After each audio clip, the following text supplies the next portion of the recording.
ntabwo yaturetse, ntabwo yatwibagiwe, nubwo bimeze bityo. Ntabwo yaturetse.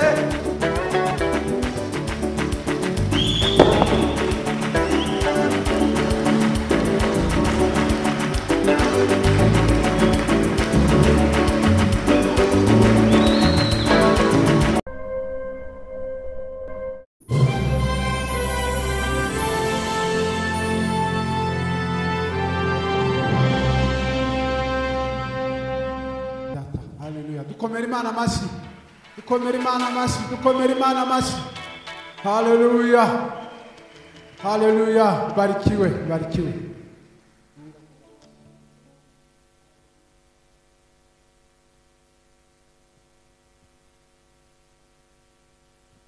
Dusome ijambo ry'Imana, urwandiko rwa mbere rwa Petero. Iyo nsanganyamatsiko cyangwa se niwo murongo ngenderwaho, ariko sinzi niba muri kunyumva. Muranyumva neza? Umuntu agira impungenge avuga abandi ntibamwumva, hari igihe mwaririmba agasimumve neza kabona muranezerewe ariko tumvishe ibyo mwavuze, gashaka kubigana umunezero ariko wo kwigana nyine tuwufata. Ni urwandiko rwa mbere rwa Petero. Bwana wetu wasifiwe. Reka dusome umurongo wa mbere, ibice cya kabiri, umurongo wa mbere n'uwa kabiri n'uwa gatatu. Basomye uwa gatatu ariko reka duhere ku wa mbere n'uwa kabiri n'uwa gatatu. Nuko mwiyambure igomwa ryose n'uburiganya bwose n'uburyarya n'ishyari no gusebanya kose. Mumere nk'impinja zivutse vuba, mwifuza amata y'umwuka adafunguye kugira ngo abakuze abageze ku gakiza. Niba mwarasogongeye mukamenya yuko umwami wacu agira neza. Amen. Dusubiremo. Nuko mwiyambura igomwa ryose n'uburyarya bwose n'uburiganya bwose n'uburyarya n'ishyari no gusebanya kose. Mumere nk'impinja zivutse vuba, mwifuza amata y'umwuka adafunguye kugira ngo abakuze abageze ku gakiza. Niba mwarasogongeye mukamenya yuko umwami wacu agira neza. Wera wa Isiraheli, Imana ya Aburahamu na Isaka na Yakobo, nongeye kuzamura icyubahiro cyawe ndaha muri ino nyubako bwa mbere, kuri ino tariki ndi kumwe n'ubwoko bungana gutya, twese turi imbere yawe tugiye kuvuga ibitangaza by'ibyo wakoze. Sifa ni za Yesu Mwokozi wetu ambaye habadilika. Tu ne trompes pas dans tes desseins. Vraiment tu restes fidèle à tout ce que tu as pu dire à ton peuple. J'en suis convaincu jusqu'au plus profond de ce que tu as toujours été, afin que tu m'utilises comme un récipient capable de te faire quelque chose ce soir. Je suis en train de minimiser tous tes ordres orchestrés par Satan avec ses forces qui lui restent interconnectées. Je suis en train de démolir à travers cette prière tout esprit malsain, invisible, mais qui peut déranger à tout instant, qui peut même se rassembler avec nous invisiblement mais opérant. Je suis en train de détruire de forts combres tout ce qui devrait nous compromettre encore une fois de plus, Seigneur. Je lance un cri d'alarme afin que tu m'entendes. Voilà ce que tu dois encore faire, avec que nous comprenions l'essence fondamentale de notre existence sur cette troisième planète Terre. Nous devons annoncer ta parole qui a été faite chair, pleine de grâce. Nous avons contemplé ta grâce semblable à celle du Fils unique et béni du Père. Je suis en train d'annoncer la joie inimaginable qui reste ineffaçablement attachée dans nos cœurs, afin que tu puisses traduire ton message qui est important, que tu aies lancé sa date de longue haleine. Nous devons en considérer avec une grande puissance de considération, afin que même les mondes obscurs se rendent compte de ce que nous sommes en train de prophétiser ce soir. Je suis sûr et certain que le petit temps que tu dois m'utiliser restera prometteur, pourquoi pas bénéfique. Au nom de Jésus-Christ, nous t'avons ainsi prié, Seigneur, et nous te remercions encore une fois de plus. Amen. Yesu ashimwe. Reka tuze gukoresha umwanya senserema mutoya cyane kugira ngo twongere.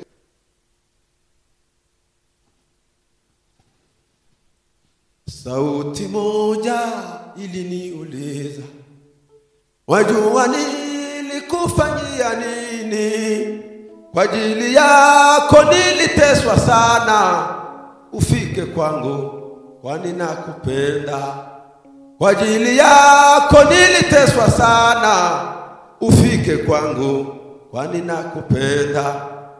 Nilipokuwa huko duniani wakanitia taji ya na sikupangwa fedha na dhahabu, lakini majeraha na uchungu. Na sikupangwa fedha na dhahabu, lakini majeraha na uchungu. Golgotha nilifika siku moja na nilikufa juu ya msalaba. Tazama katika mikono yangu nimekuchora. Haleluya! Tazama katika mikono yangu nimekuchora, mtoto wangu. Haleluya! Rohoni ninaimba, nimejiweka mikononi mwake, na Yesu ana nifike nchi. Haleluya! Mvuze ko nkoresha iminota mike, dufite saa 11:38. Reka koresha 22 gusa. Nitugeze saa 12 aho tugeze. Muze kubivuga ko Yesu atabirangije na Paulo ntiyabirangije, sinenda kubirangiza, ntimwenda kubirangiza. Mureke tuze gukora iminota 22 izabirangiza, tuze kongera kumva indirimbo. Gusa abantu b'abasore mfite impungenge ko tuza kurangiza bamwe bagiye, ariko mureke simbahatira gukora icyo gushaka. Umunyabwenge yavuze uyu muntu akora icyo akunda, nta muti muhatira. Quand vous faites ce que vous aimez, nul n'a besoin de vous motiver, absolument pas. Iyo ukora icyo ukunda nta muti kugushishikariza. Ntabari wadushishikariza gukora ibyo turya, ntabari wadushishikariza kujya ku kazi. Nubwo imvura yagwa umuntu atanga urwitwazo imvura yaguye ntajye gusenga, ariko mu kazi aho biyandika mu gitabo ndakurahiye ayigendamo kubera ko agikunda. Diana yambera umugabo hano hariya, niba biyandika bageze ku murenge ntajya se, ariko akabura gatoya gake ka mu gitondo umurimo w'Imana ihinduka imvura y'isegenya mu mutima. Turashima Imana y'Aburahamu na Isaka na Yakobo iduhaye n'umwanya mwiza. Imana ibishimira uko yatanze umwanya wayo. Icya kabiri ni ubwa mbere nagera ngaha, nakundaga kuhagira dufite ubutaka ahangaha hafi aha, ariko mutarakora hano imbere. Turashima Imana pasiteri ko mwabonye inyubako, mukaba mu itorero urusengero rwanyu, dufatanyije namwe kwishima no kubesha agaciro. Bwana wetu asifiwe.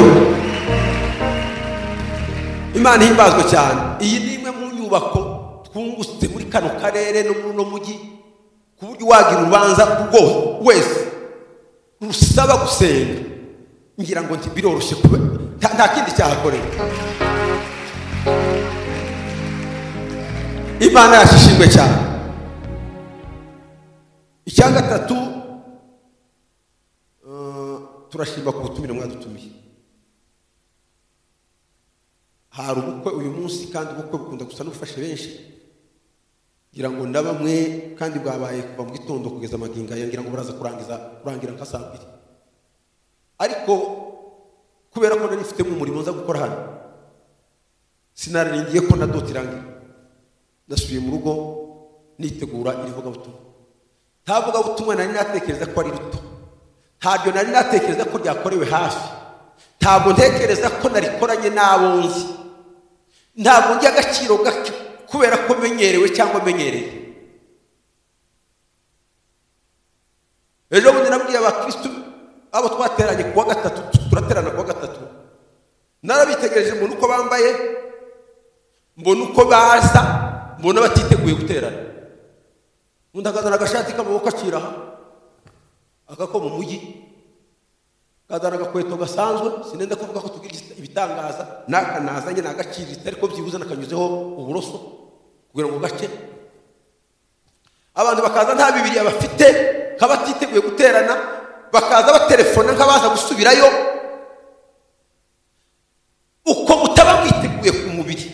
niko mutaba mwiteguye no kumutima, kuko ikintu cyose kijyana n'imiteguro, kandi icyo witeguye cyane nuko bagitekereje cyane. Rero mbabwira ngo kugira ngo mbereke ko nubaha iteraniro iryo ari ryo ryose bantumiyemo, ngomba kwambara karavati. Uko nuko byo nisibite.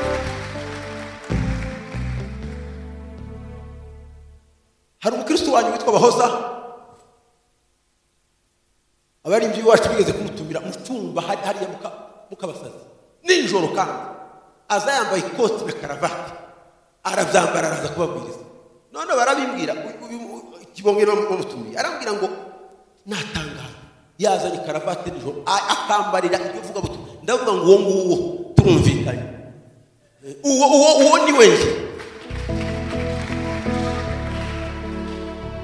Reba nawe siteraniro mu cyumba cy'amasengesho yambaye karavati.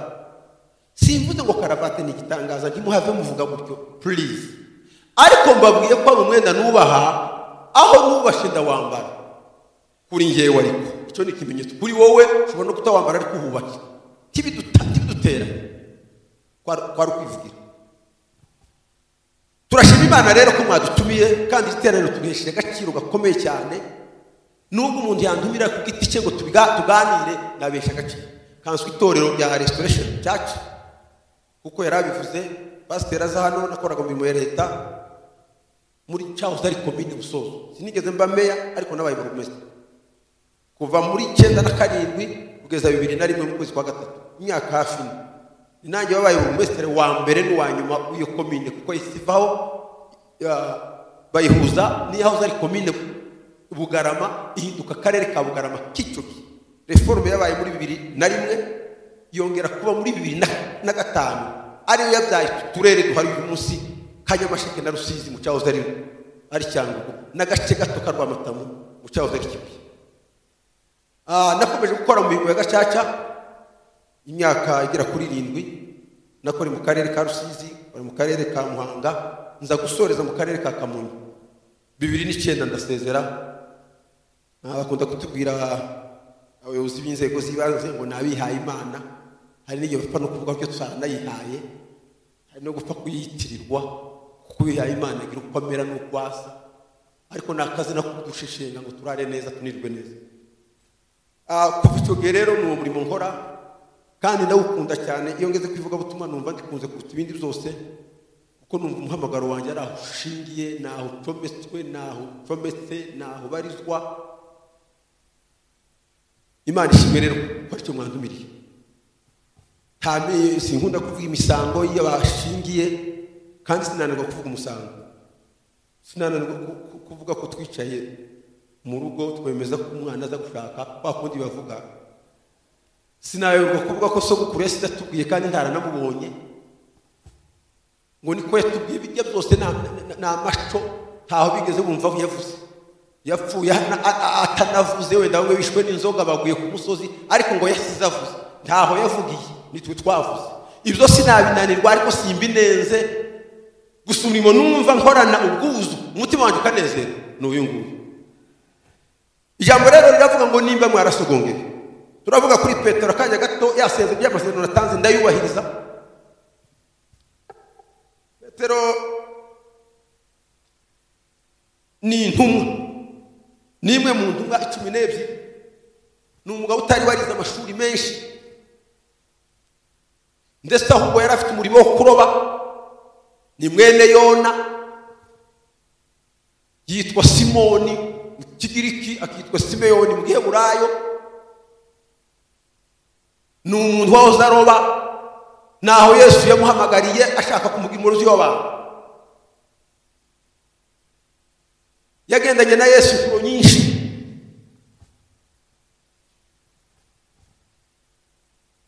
Yesu yasa n'uwari waramutoneshe cyo cyane. Yari umugabo wagiraga bimwe byiza cyane n'ibindi byo guhubuka. Niko umunyabwenge yavuze ngo nugira icyo witwaza ngo ntiwakoreye Imana izazana abantu ngo bafite byinshi, bavuze byinshi mu byo ufite, ariko babaye ibihangange mu murimo w'Imana.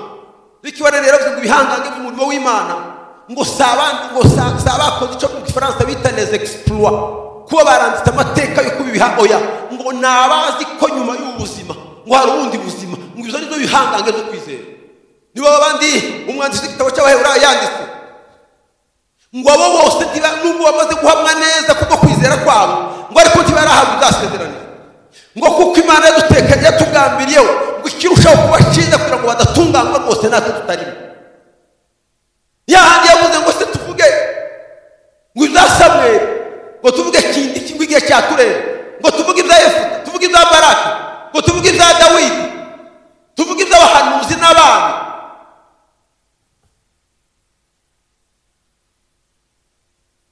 Petero yari afite byinshi abuze ariko yari afite n'ibindi ashoboye domo katika Imana kuko nawe umeze uyu munsi Yesu yari yise Petero amwitibuye abantu benshi bakunda kuvuga ngo yaravuze ngo kuri wowe ntuzubakwa itorero absolument pas itorero ntiryari kubakwa ku mugabo wahuza abashakazi bari ku muriro barimo bota ahubwo yaravuze ngo uri ibuye ariko kuri urwo rutare ni Yesu niyo nzubaka itorero ryanjye amarembo y'ikuzimu ntacyo azaritwara asifuwe sana ufite byinshi bikunaniye ariko ufite n'ibyinshi Imana yashingiraho ikaguha umugabo ukomeye nuvuga ngo urashaje dukorera Imana izazana Aburahamu nuvuga ngo uri umukecuru izane Sara nuvuga ngo wigeze kuba indaya izane Rahabu uzagira gute nuvuga ngo wari umuhungu w'umukene uzazana Gideyoni tiyagiraga mule Yesu yagingana akoresheje amabuye n'urusi nuvuga ngo wari umuhungu utazi kuvuga utuje izane Timoteyo yaratuje cyane nuvuga ngo nturashaka izane Shadarake Meshake na Abedenego nta bukwe bwawe nigeze numva tibigeze bashingirwa muri Serena ariko ubukwe bw'agahungu k'ikana y'i Galilaya nibwo bukivugwa ayabereye muri Serena atavugwa nuko bwatashwe na Kristo uwo mungu yari yarasogongera tuzamure Yesu w'i Nazareti haleluya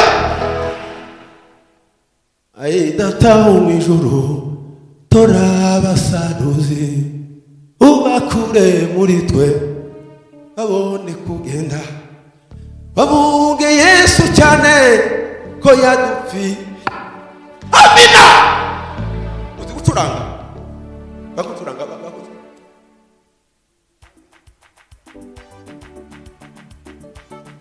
ntabwo yaturese ntabwo yatwibagiwe nubwo bimeze bityo ntabwo yaturese ntabwo yatwibagiwe nubwo bimeze bityo ntabwo yaturese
wanasifiwe tuzamura Imana yacu ibiganza haleluya haleluya nuvuga ngo wari ufite ibibazo mu muryango Imana izazana Dawidi niwe mugabo umuhungu we yafashe umukushiki we aramukinga amufata ku ngufu mu yandi magambo ngo bagere mu rwuri Abusalomu yica Amunoni ariko Imana igiye kuvuga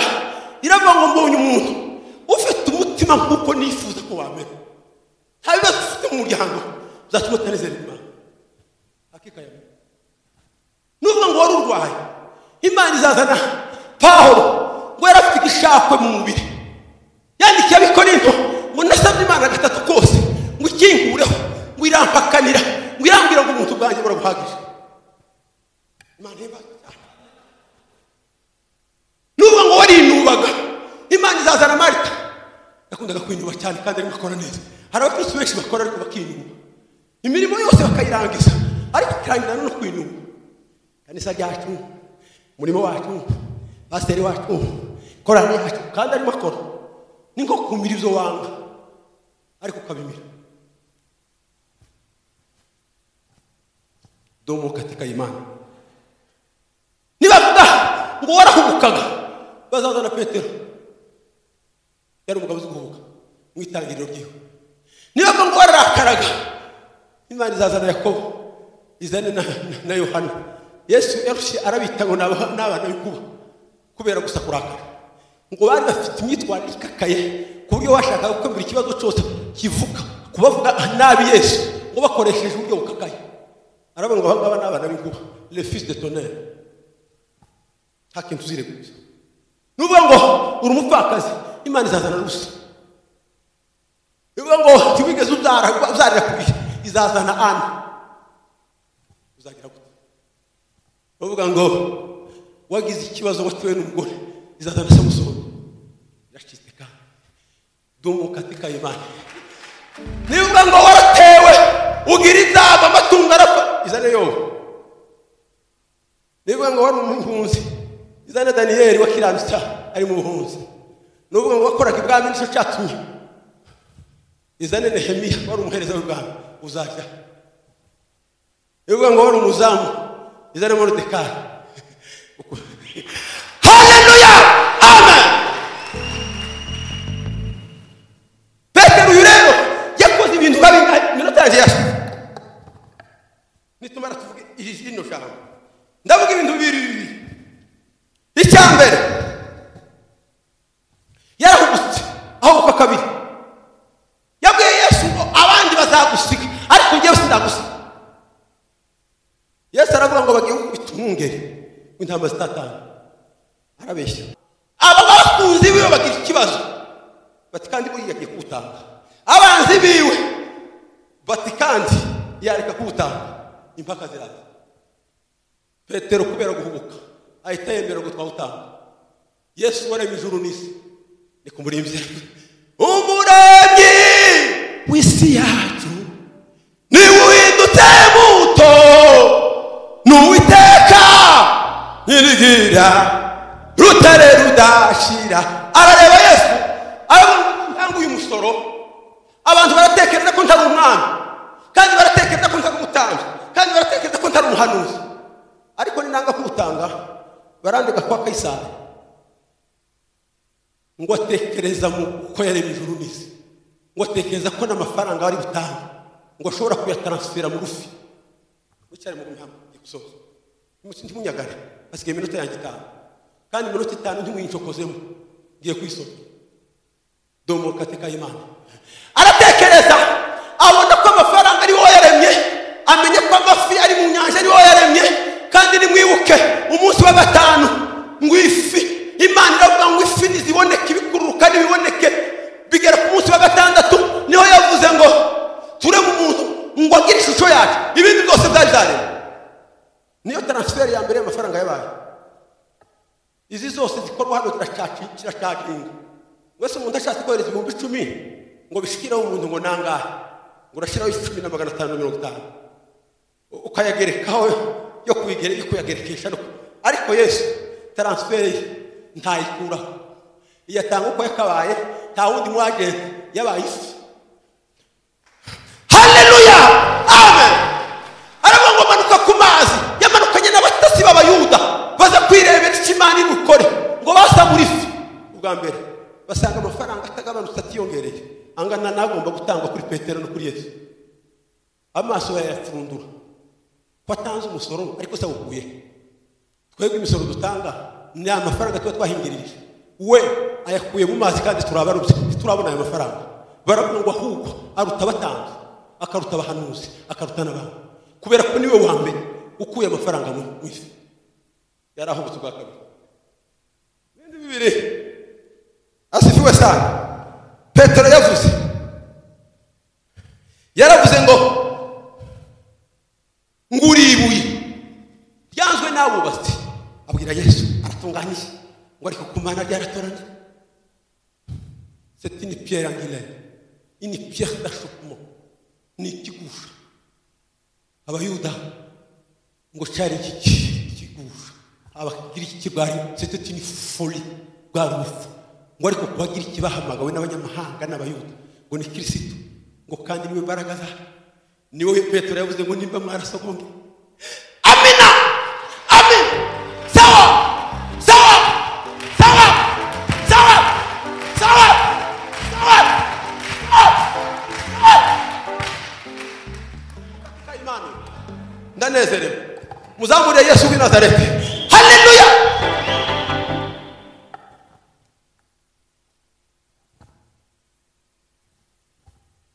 Hari kibuye, hari tradition yabaye bari mu bakitoro urusengero rw'i Yerusalemu. Ni tradition n'amateka batunganyirizaga amabuye kuri kariyeri intendezi cyangwa mu Nyagatare ahava amabuye hose naho bayahonderaga bakayatongeraho. Umunsi umwe baribesha bazana ikibuye batigeze bashonga ngo kigeze mu rusengero babura aho bagishyira ngo bakakicaraho abubatsi b'amaso n'abashefu maso n'abayede.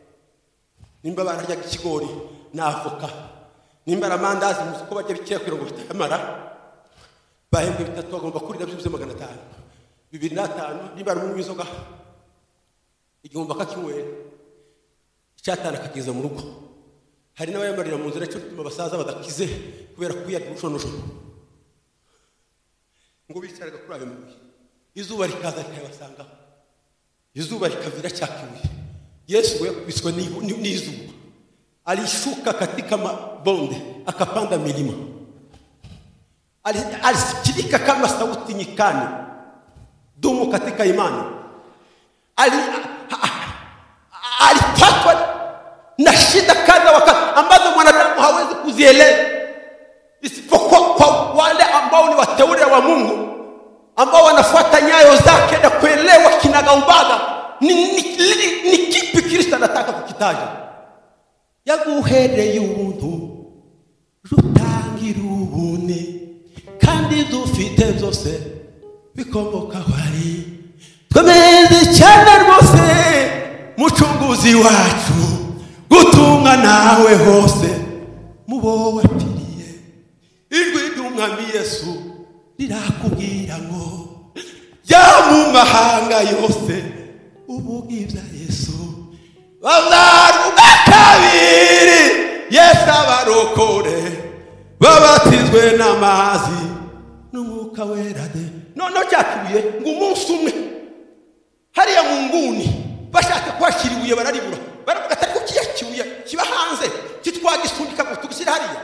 Niho handi yavuze ngo ni ibuye ryanzwe n'abubatsi, kibari bariteganije kibigeza bariconga. Yesu kigeze acongwa, yari yuzuye 100% ngumana n'ijana ku nk'umuntu.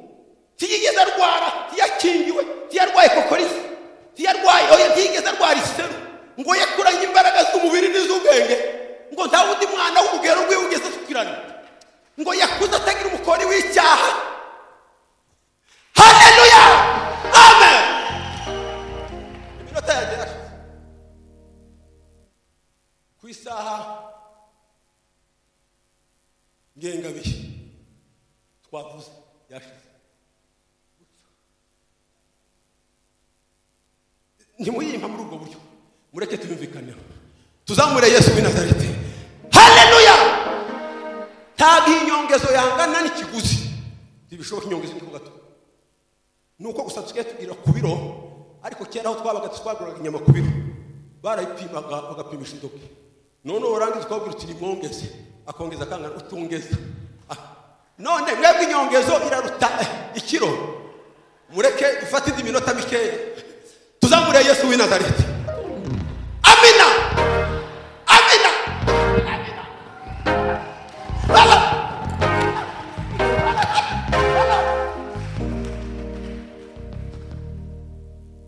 yemwe ivuga butumwa ndarisinyiye tuzamure Yesu w'i Nazareti. Haleluya. Neza une belle et une bonne signature avec un beau cachet, un assentiment. Alléluia.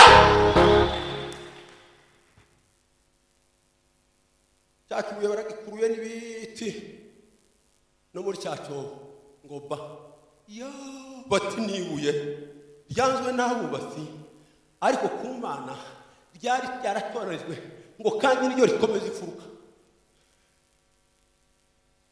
Inguni yose burya n'ibikomeye. Igituma abantu bafite ibibazo nuko inguni zabo ziri mu mucanga.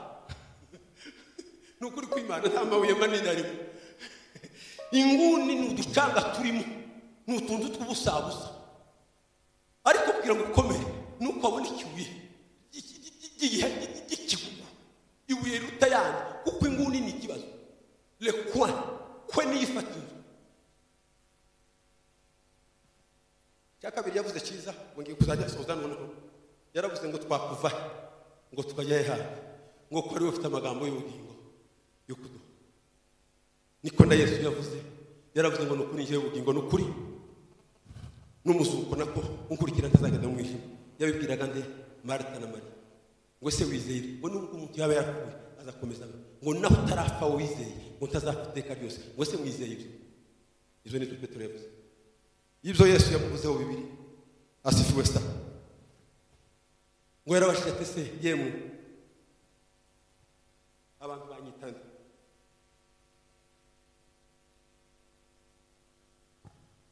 abantu barahuzagurika kuko basanzwe bahuzagurika bamwe batubiriye kandi nta gitangaza bari bakoze kuko yari ntibigeze bamuhamba bari bazi ko azagaruka ari muzima bagira ngo niwe. Abandi bati Yeremiya niwe muhanuzi wa Isiraheli wahanuraga ibintu byiza kandi by'ukuri. Abandi bagahanura amarangamutima. Yageze habwira Imana ati waranshutse ndashukika. Abandi bahanura ibyo abantu bashaka. Yewe ndashaka kubihanura bakangwa nabi. Nashaka no guceceka ngo ngasa n'uhambiririye ngo umuriro magufa. Imana amubwira ati nudakura ibigaba mu bishimwa n'ubundi tuzabakunwa kandi. Nicyo cyatumye mwita Nehemiya. Abandi bati birashoboka se kuri wa umwe mu bahanuzi. Umwe mu bahanuzi bavugaga ni Mose. Tibashakaga kumucisha mu kwanwa baramudehaga kubera ko batigeze mu murambo we. Yaguye mu mikombe za Mowabu ariko amaze guterera ijwi hakurya ya Yorodani hagaze ku mpinga y'umusozi wa Pisiga. Haleluya. Aragati cyabagagera muri kiya gihugu. Imana amubwira ngo ndakwihanangirije fata ku mugabane wa w'umwuka uwo Yosuwa. Nicyo cyatumye nyuma y'iminsi 30 bamuririye baririra Mose bageze ku nyanja ku ruzi rwa Yorodani. Arabwira ngo nimukore bahamba tugiye kwambuka. Nimwabwiye abatanzi ngo nibafata amahembe y'imfizi z'intama bayavuze ngo nibamara binjira mu ruzi. Uruzi rucikamo kabiri kandi cyari igihe cy'urugaryi. Barambuka ku musozi batora mu 12 ngo bayashinga ku musozi nk'urwibutso ngo abana bacu nibazaba tubaza tuzababwira ngo twavuye mu Egiputa tunyura mu butayu no mu nyanja itukura ngo turya manu ngo tugere kuri Yorodani tuyambuka n'amaguru kandi cyari igihe cy'amazi menshi ngo uru rwo rwibutso. Domuka tekayima. Yesu aravuga ati ibyo birumvikana kuri rubanda ariko mwebwe twajanye mu nyita gute. Petero aravuga ngo uri Yesu Kristo umwana w'Imana ihoraho. Yesu aramubwira ngo nukuri sinyama n'amaraso kandi nta shuri rya Bibiliya wigeze wigamo aya magambo ngo ahubwo Imana yonyine niyo biguhishuriye ngo kandi kuva none uri Petero uri ibuye tiyese kayo ngo ariko kuri urutare ruri iruhande rwawe ni Yesu avuga ngo niyo nzubaka itorero ryawe. Twasomye dusoza ngo mwiyambure igomwa mu Kinyarwanda musomye biri ijambo ry'Imana ngo ni ikintu cyose kizira ngo mwiyambure n'ishyari kandi ibyo ngibyo nibyo abantu bambaye nibyo bifurebye n'abitwa ko ari abana b'Imana. Ibyo nibyo ngo no gusebanya kose ngo mumere nk'abana gato bimpinja bavutse nona ngo mwifuze kunywa ngo amata y'umwuka adafunguye ngo niyo azabakuza ngo akabageza ku gakiza ngo nimba mwarasogongeye ngo mukamenya ko umwami wacu agira neza. Gusogongera mu Gifaransa wanje si ukurya ngo waganye indihago ni ugukora ukumva uburyohe. Niko Yeremiya yavuze ngo amagambo yawe Mana ngo maze kuyarya ngo yambere umunezero n'ibyishimo mu mutima wanjye.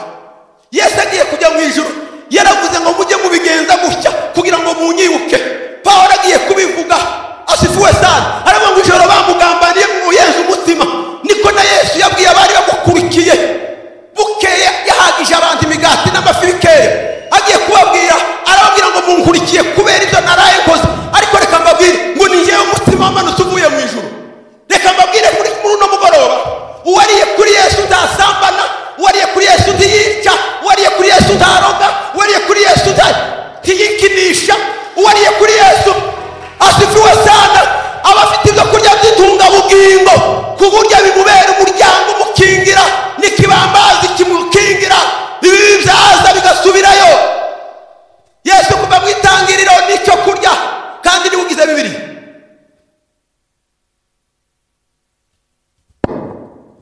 Mose aravuga ngo igitabo cy'itangiriro ngo n'urubyaro rw'umugore, mu gitabo cyo kuva ngo n'umwana w'intama wa Pasaka, mu gitabo cy'Abalewi ahinduka igitambo cyatambwe, mu gitabo cyo kubara ahinduka urutare rwakubiswe rubyara amazi.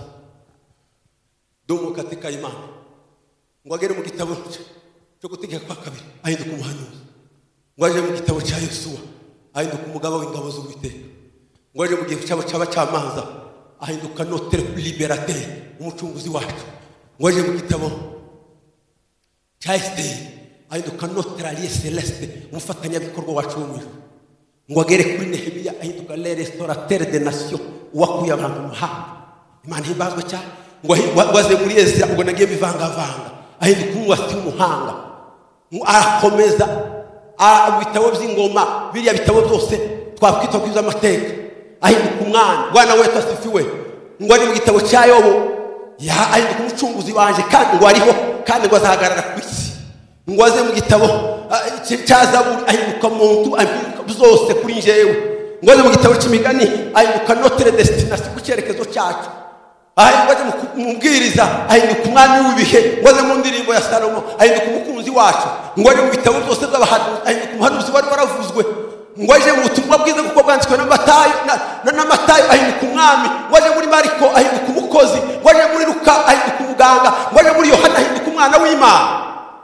Ngo aje muri zindandiko zose ngo ahinduka Kristo uganje kandi uhagaze. Ngo aje mu gitabo cy'ibyahishuwe ahinduka Kristo uje kandi ugiye kuganza ingoma yo igihe cyose itazahanguka. Tukomere Yesu wabambwa amashi. Haleluya.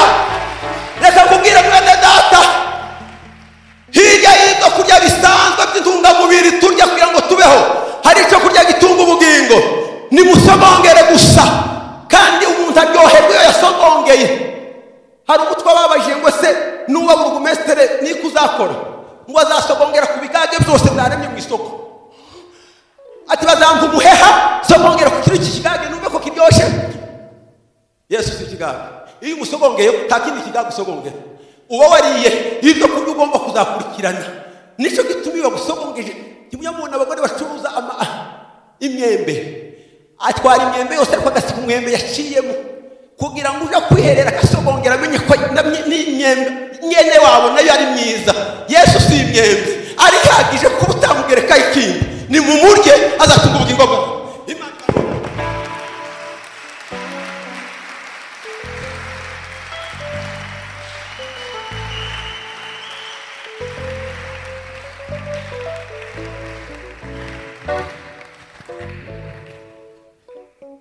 Amen. Arigenza ndeba abagabo nk'aba amajambo bagira, kareba ibikorwa bakora, kibaza ngo ese twebwe tugeze hano tuzogeraho tugeze ari amajambo tuyafite. Amen. Tugiye kumva abaririmbyi Jebel bahaguruka, nibamara kuririmba turumva indirimbo imwe y'abantu bakuru, babandi bahagaze hano baraturirimbira. Bahaye baririmba, mfite icifuzo kimwe, muturemere, muduheze, mudusabire mwokagira Imana mwe nk'ababyeyi baha basabira abana babo, tugeraho mugeze ndetse tuzoharenge natwe tugize ibyo twubakira ku bana bacu. N'icyifuzo mbasabye. Irindi jambo ni rimwe. Yavuze abantu bakoze imirimo kugira ngo atwereke yuko impamvu zose dufite ntaco tuzireguza. Ariko hari ijambo yasize rya wa mugore watanze ifeza rimwe. Niba ari ifeza rimwe, niba ari ikuta rimwe. Amen, amen. Nukuri ntaco tuzireguza. Bazana igiseke bagishire hano, n'urwo rubanza narwo turutambutse. Imana ibaheze umugisha. Amen. Hallelujah.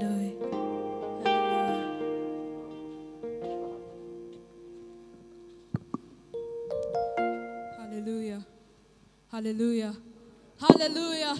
Hallelujah. Tuzamure Imana ibiganza byacu tuvuge ngo akiri icyubahiro. Buriya umwana w'umuntu ajya atanga isezerano, ariko iyo apfuye biba birangiye. Ariko Kristo iyo atanze isezerano ntago risaza, ntago riba expired, ntago rijya rirangira, kuko Kristo ahoraho. Hallelujah. Hallelujah. Uyu munsi tugiye kuvuga ngo isezerano rya Kristo rihoraho kuko nawe ahoraho.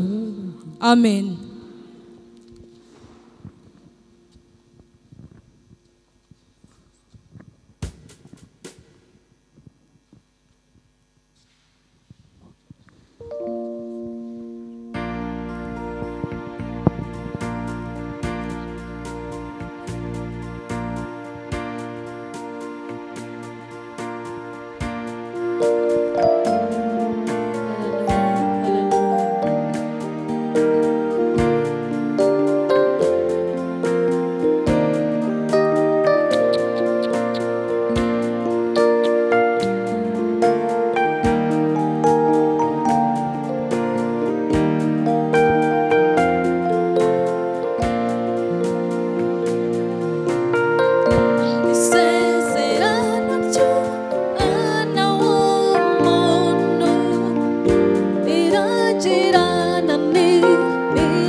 Amamuka wera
imirimo myiza wakoze, umunezero dufite none wo mwami udukumbuje uw'ijuru.